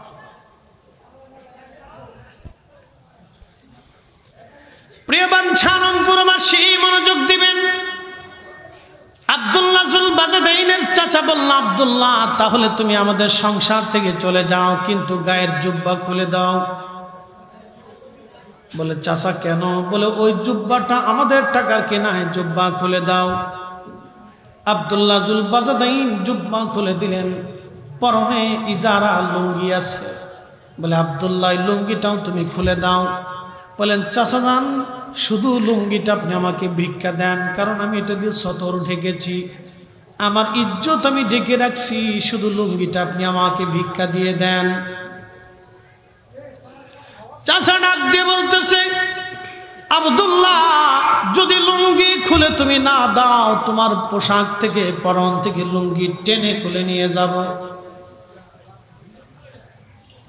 আব্দুল্লাহ জুল বাজদাইন নিজের পরনের লুঙ্গি খানা খুলে দিয়ে উলঙ্গ হয়ে একটা দৌড় মেরে তার মায়ের ঘরের দরজার সামনে দাঁড়ায় গেল। মা, ও মা, মা গো দরজা খুলো গো মা।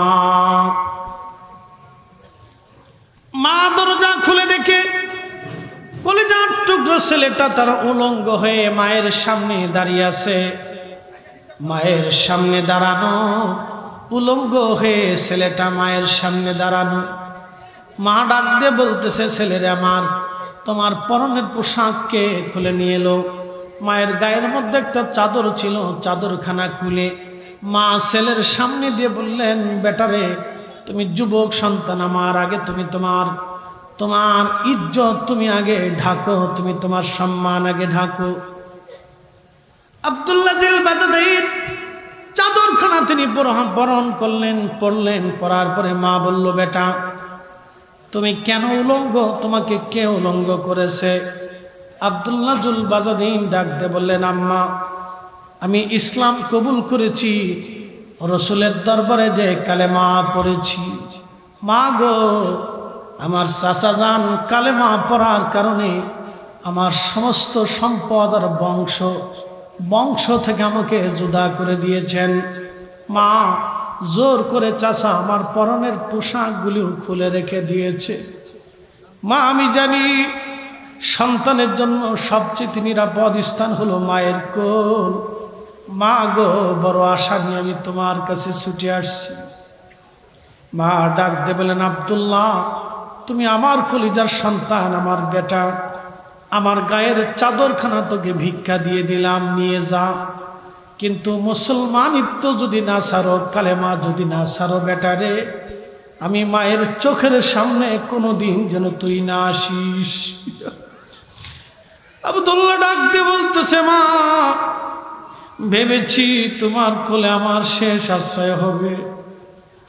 মদিনার মধ্যে আমি সবচেয়ে ধনী ব্যক্তির সন্তান, সবচেয়ে দামি পোশাক মা তুমি আমারে পড়াইছো, শুধু কালেমার জন্যে মা তুমি তোমার কোল থেকে তোমাকে তাড়িয়ে দিচ্ছ। মা, ও মা তুমি আমাকে তাড়িয়ে দিচ্ছ, আমার কোনো আফসোস নাই রে মা, কিন্তু যেই কালেমা হৃদয়ের মধ্যে ধারণ করেছি মা, ওই কালেমা ছেড়ে কোনোদিন আমি তোমার কোলে আর ফিরে আসতে পারবো না মা।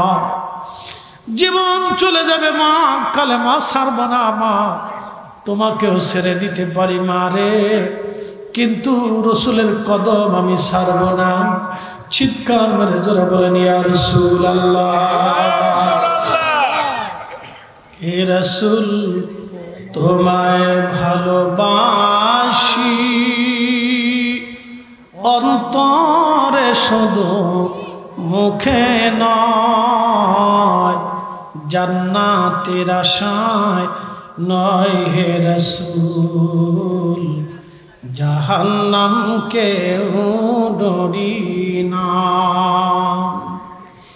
তোমায় পাওয়ার আশায় মন ছুটে যাই মদিনায়, তোমায় পাওয়ার আশায় মন ছুটে যাই মদিনায়, এ আশিকে দিদার দাও না।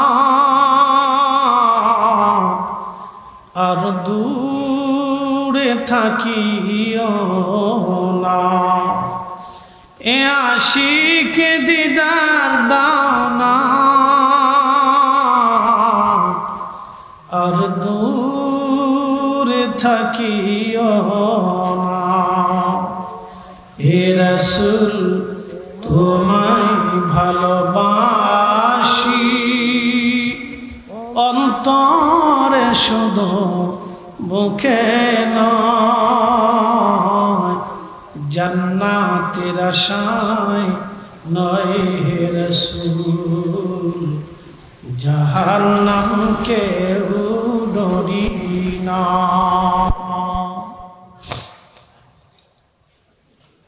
আব্দুল্লাহ জিল বাজাদাই মার কোল থেকে বিদায় হলো। মা ডাক দে বলেন, বেটা তাহলে আর কোনদিন সন্তানের আবদার নিয়ে আমার কোলে আর আসবি না, তোকে ত্যায্য পুত্র করে দিলাম। দেখেন মা আব্দুল্লাহকেও তাড়িয়ে দিলেন।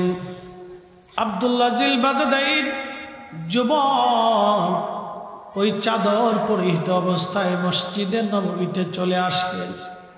দুইটা টুকরা ছিল চাদরের, চাদরখানা মাঝখান থেকে ছিঁড়ে দুইটা টুকরা করলেন আব্দুল্লাহ জিল বাজাদাইর। একটা টুকরা নিজের পরনে পরে লুঙ্গি বানিয়ে ফেললেন, আর একটা টুকরা গায়ের মধ্যে জড়িয়ে কোন রকম তার জীবন চলল।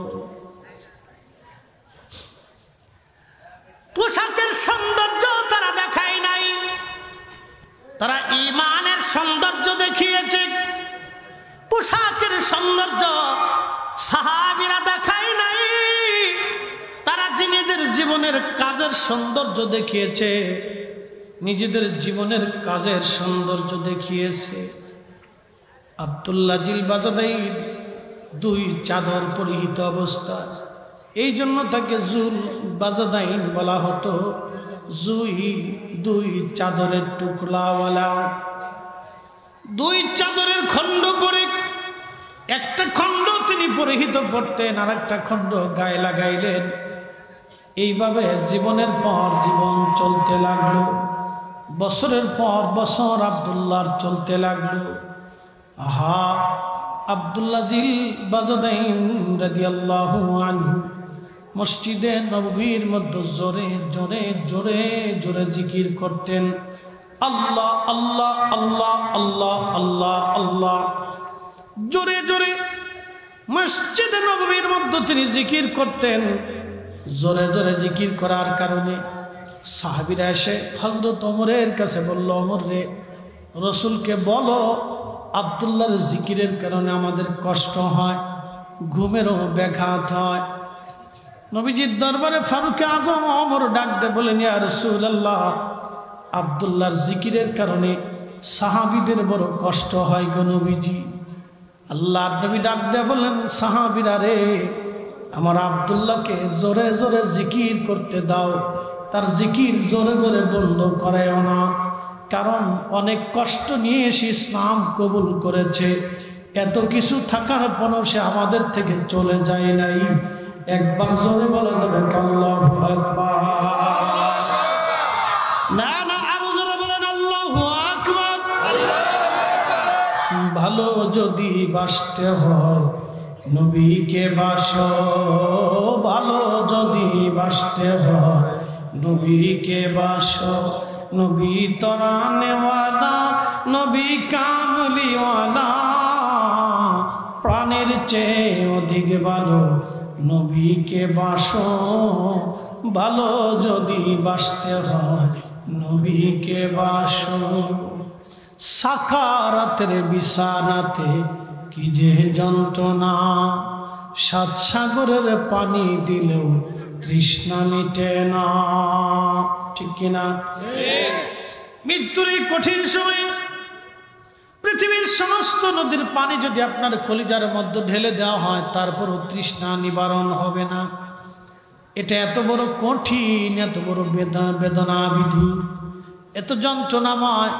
নবী বললেন, উম্মত রে, একটা উটকে তুমি যদি জীবন্ত চামড়া ছিলাও, একটা উট জীবন তাকে জবাই না করে চামড়া সিলাইয়া সিলাইয়া সিলাইয়া সিলাইয়া পুরা বডি থেকে চামড়া খসিয়ে ফেলছো।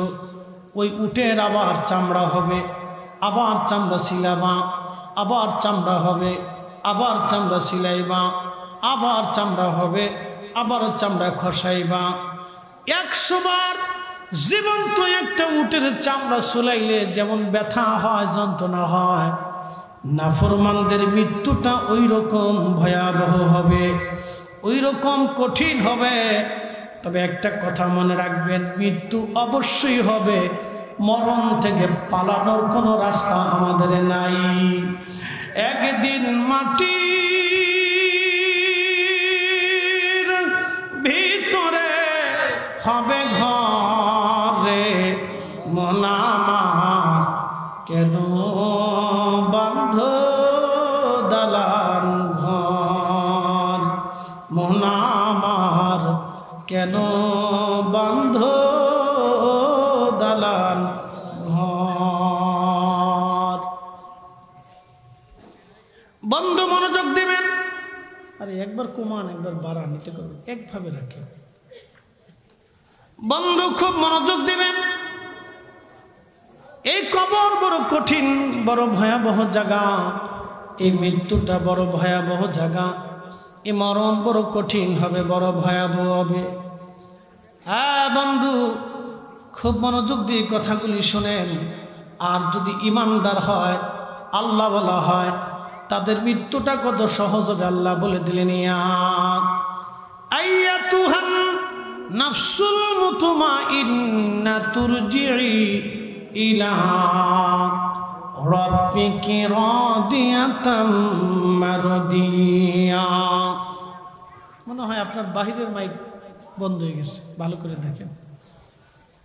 রব্বুল আলামিন ডাক দিয়ে বললেন, হে নফসে মুতমাইন্না, হে প্রশান্ত আত্মা, তুমি আমি আল্লাহর কাছে চলে আসো। একসাথে বলবেন আল্লাহু আকবার। হে নফসে মুতমাইন্না, হে প্রশান্ত আত্মা, তুমি আমি আল্লাহর কাছে চলে আসো, আমি সন্তুষ্টির দিকে আসো। ইরজিই ইলা রাব্বিকি রাদিয়াতাম মারদিয়া, আমি আল্লাহর সন্তুষ্টির দিকে তুমি চলে আসো, আমি আল্লাহ তোমার উপরে খুশি। ফাদখুলি ফি ইবাদি ওয়াদখুলি জান্নাতি। একবার জোরে বলা যাবে কি আল্লাহু আকবার। এই জন্য আল্লাহর নবী বললেন, আল কবরু রাউযাতুম মিন রিয়াজিল জান্নাহ। কারো কারো কবর আমার আল্লাহ জান্নাতের বাগান বানায় দেয়, রওজা বানায় দেয়। একসাথে বলবেন আল্লাহু আকবার। কি বানায় দেয়? একসাথে বলেন কি বানায়? আল্লাহ কারো কারো কবরকে রওজা বানায় দেয়, রওজা বানায় দেয়। এই জন্য খুব মনোযোগ দিবেন, আমরা আমাদের রসুলের কবরকে রওজা বলি। কি বলি? একসাথে বলে না, না, জোরে জোরে জোরে জোরে। আমাদের উপমহাদেশে নবীজির কবরকে কি বলি? রওজা। কেন?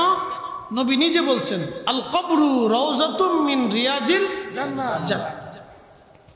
কারো কারো কবর জান্নাতের বাগান। আচ্ছা বলেন, নবীর উপরে ঈমান আনার কারণে উম্মতের কবর যদি রওজা হয়ে যায়, জান্নাতের বাগান হয়ে যায়, তাহলে আমাদের রসুলের কবর কি হবে? রওজা। জোরে বলেন কি হবে? একসাথে বলেন কি হবে? রওজা শরীফ হবে। কিন্তু আমাদের দেশে একদল আছে,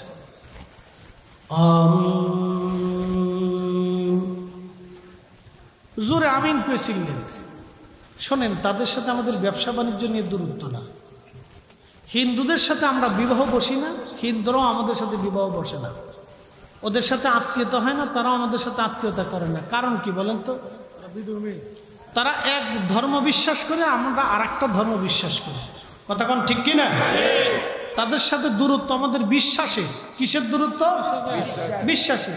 খ্রিস্টান, ইহুদি, শিখ, বৌদ্ধ, মাজুসি, জৈন, যত ধর্ম পৃথিবীতে আছে, তাদের সাথে কি মুসলমানরা আত্মীয়তা করে? না, করে না। কোন বৌদ্ধ কি হিন্দুদের সাথে আত্মীয়তা করে দেখছেন? করে না। কোন খ্রিস্টান কি বৌদ্ধদের সাথে আত্মীয়তা করে দেখছেন? করে না। কারণ দূরত্ব কিসের? বিশ্বাসের। জোরে বলেন কিসের? বিশ্বাসের দূরত্ব। তা আমাদের দেশে যারা আমিন জোরে করে চিল্লেন দেয়, তাদের সাথে আমাদের দূরত্ব ব্যবসা বাণিজ্য, টাকা পয়সা, লেনদেন, উঠা বসা, রাজনীতি এগুলি নিয়ে না। তাদের সাথে দূরত্ব হলো আমাদের বিশ্বাসের দূরত্ব। তারা বলতেছে যে রসুলের কবরকে কবরই বলতে হবে, রওজা বলা যাবে না। নবীর কবরকে যারা রওজা মানে না, আমরাও তাদেরকে মানতে পারি না। হাত উঁচা করে বলেন ঠিক না বেঠে?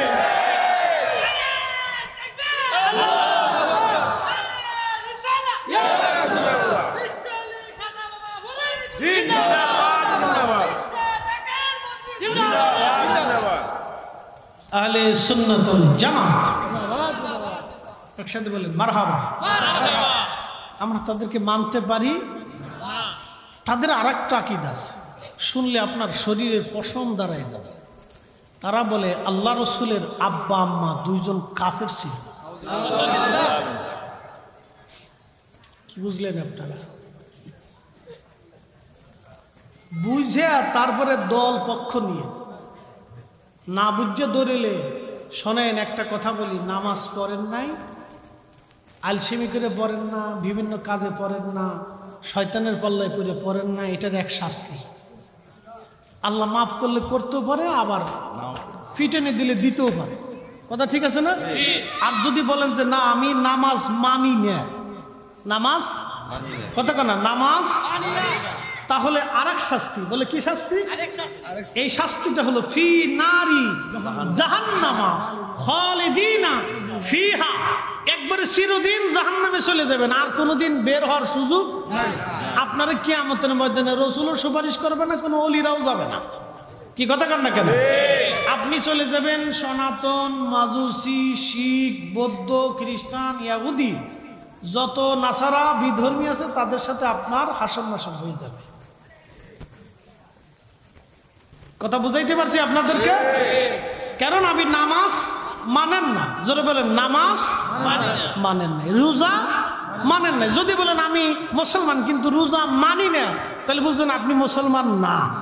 যে না আপনি মুসলমান কিন্তু রসুলের হাদিস মানেন না, তাহলে বুঝতে হবে আপনি আর মুসলমান নাই। যেমন আমাদের দেশে একদল আছে আহলে কোরআন, মুখে দাঁড়িয়ে আছে, মুখ চোখে চশমা আছে, মাথায় টুপি আছে, বেশভূষা খুব, নামাজ কালামে পাক্কা, হজ যাকাত সব করে, কিন্তু নবীর হাদিস মানে না।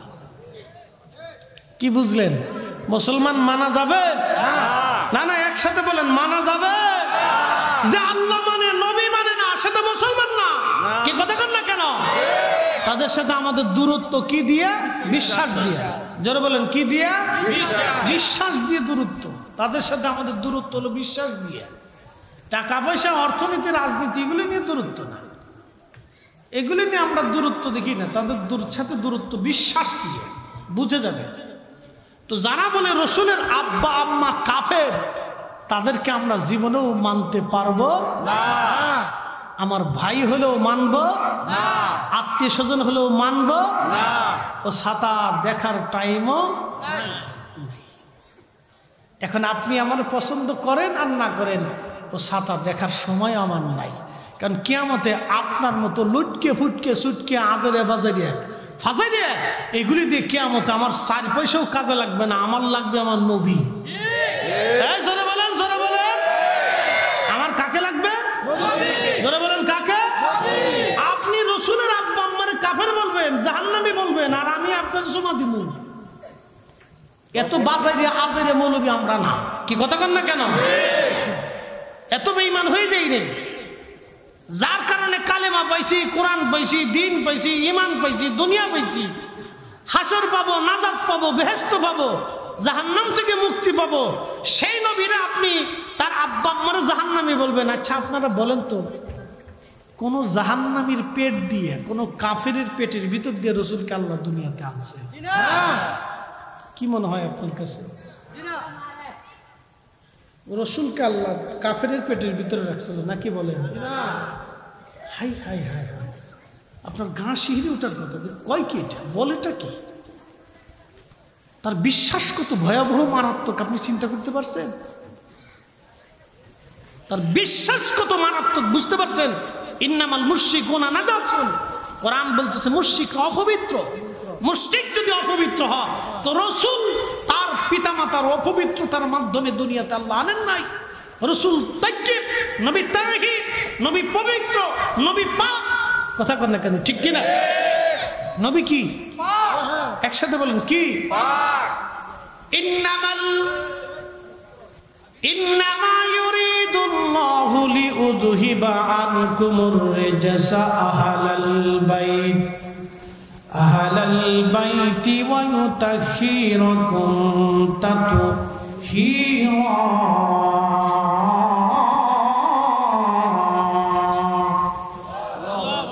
কোরআন মানেননি আপনারা? কোরআনে ভুল টুল আছে, পরিবর্তন হন। হে নবী, আপনার কারণে, আপনার জন্যে, আপনার আহলকে আমি পবিত্র করছি। একসাথে বলবেন আল্লাহু আকবার। রসুলের আহলকে আল্লাহ পবিত্র করলেন কার কারণে? নবীর কারণে।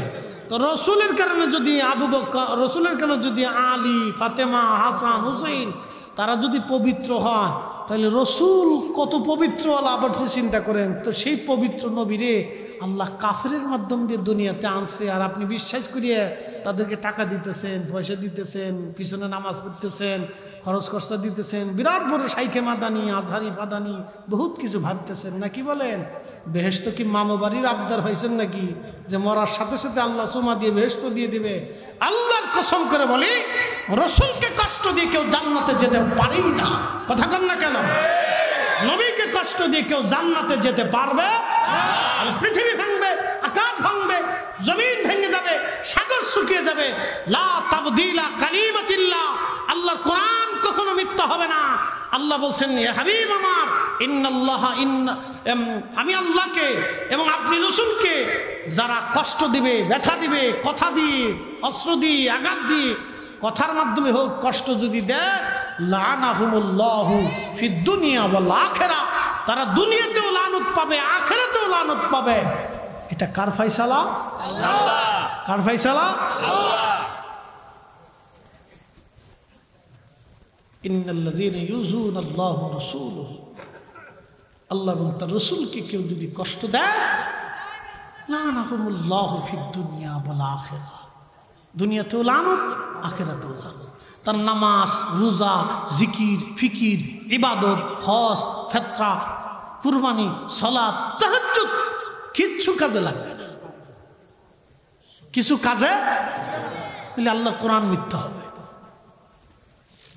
তা আপনি বুঝে কিন্তু পিছে পিছে দৌড়ায়, তা না হলে ভয়াবহ পরিণতির শিকার হতে হবে। দিন শেষে ফিরে যাব কার কাছে? না না হয় না, জোরে বলেন, কার কাছে? কোনো সন্দেহ আছে? ফিরে যাব কার কাছে? আল্লাহর কাছে। কোনো সন্দেহ নেই, ওনার কাছে জবাব দিতে হবে। আল্লাহর কাছে ফিরে যাব।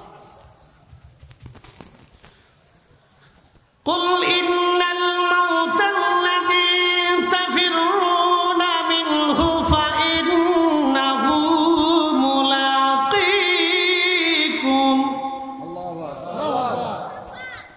কোরআন শরীফ ভালো লাগে?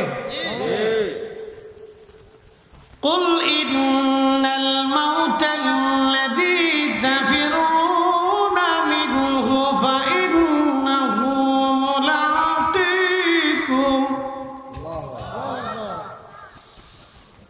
ثم تردون إلى عالم الغيب والشهادة।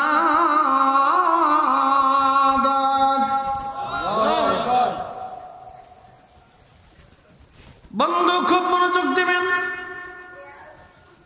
হাজিরিন, আল্লাহ রাব্বুল আলামিন তার রাসূল আল্লাহ পাক উম্মতকে ডাক দিয়ে বললেন, হাবিব উম্মতকে বলেন, কুল ইন্নাল মাউতাল্লাযী তাফিরুনা মিনহু, আপনার উম্মত মৃত্যু থেকে পালায় পালায় পালায় পালায়।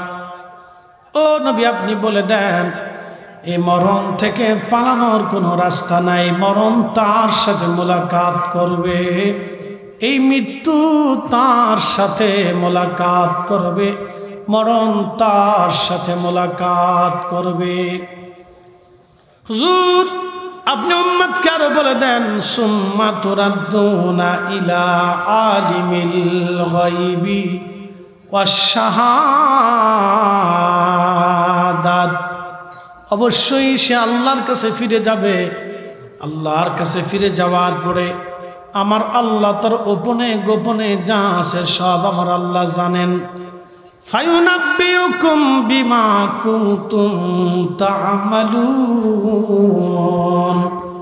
তুমি জীবনে যাহা করেছো আমার আল্লাহ, আমার রব, আমার মালিক, আমার মাওলা সব কিছু সেই দিন আমাদের সামনে দেখায় দিবে। অতএব ইমানের বেলায়, আকীদার বেলায় আমরা কাউকে ছেড়ে দিতে পারবো না। কথা কন না কেন, ঠিক না বেঠিক? আব্দুল্লাহ জিল বাজুদ্দিন তার মাকে ছাড়ছে, মা ছেড়ে দিয়েছে কিন্তু ইমান মা ছেড়ে দিয়ে চলে আসছেন মসজিদে নববীতে। 2 টুকরা চাদর, কয় টুকরা? আগামী দিন কি খাবেন কোনো চিন্তা নাই। 2 টুকরা চাদর নিয়ে মসজিদে নববীতে আসলেন। শুনে যাবেন, আজ মসজিদে নববীর খুঁটি থাকতো খেজুর গাছের খুঁটি। সাহাবীরা খেজুর গাছে খেজুর ধরলে খেজুরের কাঁধিগুলি কেটে এনে নিয়ে মসজিদে নববীর খুঁটির সঙ্গে খেজুরগুলি বেঁধে রাখতেন। মসজিদে নববীর খুঁটির সঙ্গে খেজুরগুলি বেঁধে রাখতেন। বেঁধে রাখার পরে সাহাবীরা এসে সেই খেজুর খাইতেন। একসাথে বলবেন না মারহাবা। আজকে যারা মিলাদের তাবারক রে নাক ছিটকায়, মিলাদের তাবারক বলে তুমি জিলাফির আশেক, তুমি খিচুড়ির আশেক, তুমি বিরিয়ানির পাগল। বাবাজি কথা মনোযোগ দিয়ে শুনে যাবেন, যারা মানুষকে খাওয়াইতে অনুৎসাহিত করে তারা জালিম, জালিম, জালিম। যারা মানুষকে খাওয়াইতে অনুৎসাহিত করে তারা জালিম। নবীজির দরবারে খেজুর গাছের খুঁটির সঙ্গে মসজিদে নববীতে সাহাবীরা খেজুর বেঁধে রাখতেন। খেজুরগুলি সাহাবীরা খাইতেন, যার প্রয়োজন হতো তিনি খেজুর খাইতেন। আবার একজনে সব খেজুর খাই আবার পকেটে ঢুকাই রাখতো না। আমাদের দেশে জিলাপি 4টা পাইলে আরো 4টা পকেটে ঢুকানোর ধান্দা করে। তারপরও কি 1 টুকলা পাইলে 6 টুকলা পকেটে দাঁড়ান সামলানোর ধান্দা করে বসে। কি কথা কন না কেন? এরাও মুসলমান, তারাও মুসলমান, রাত দিন তফাৎ। তেলের গাড়ি তেলে চলে,